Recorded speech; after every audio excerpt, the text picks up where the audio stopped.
Baik, kembali lagi di channel True Story. Apa kabar teman-teman semuanya? Yang jelas dalam keadaan sehat ya. Mari kita simak informasi sebagai berikut. Ratusan honorer di sekolah mendadak dipecat. Tak tunggu 28 November, prosesnya mengejutkan.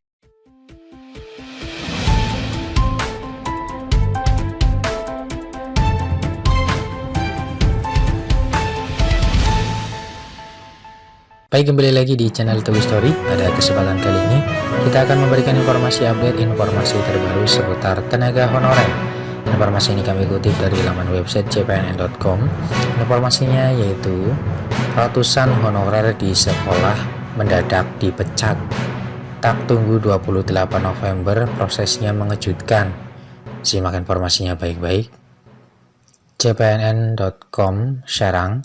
Pemerintah saat ini sedang menggodok opsi solusi jalan tengah penyelesaian tenaga non-ASN atau honorer. Menpan-RB Azwarana sudah memberikan sinyal kuat pemerintah tidak serta-merta akan menghapus honorer per 28 November 2023. Namun malah ada instansi di Pemda yang sudah melakukan pemecatan honorer sebelum tanggal tersebut.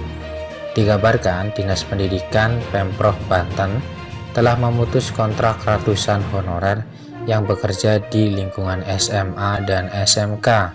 Ketua Honorer Banten Taufik Hidayat mengatakan ada 171 orang honorer yang mengadu berkait dengan pemberhentian sepihak oleh sekolah.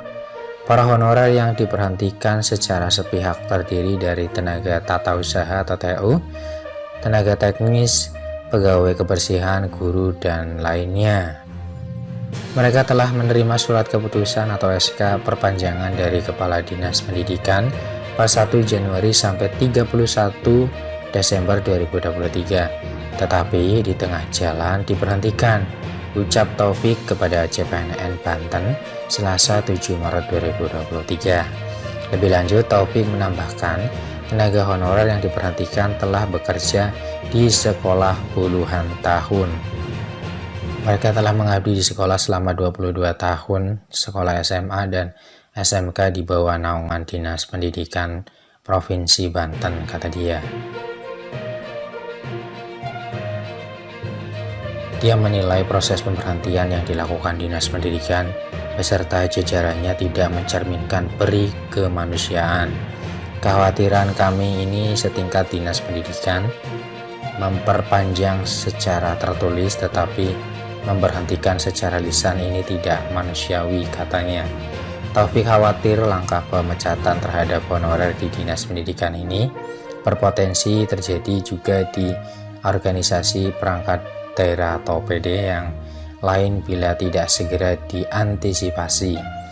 Kami mengkhawatirkan kejadian ini akan menimpa honorer lain. Setiap OPD masing-masing di luar dari pegawai non-PNS lingkungan sekolah, ujar Taufik. CPNN Banten belum mendapat konfirmasi dari Dinas Pendidikan setempat terkait masalah ini. Demikian informasi yang bisa kami share, semoga bermanfaat, tetap semangat dan optimis. Terima kasih atas perhatiannya. See you next time. Assalamualaikum warahmatullahi wabarakatuh.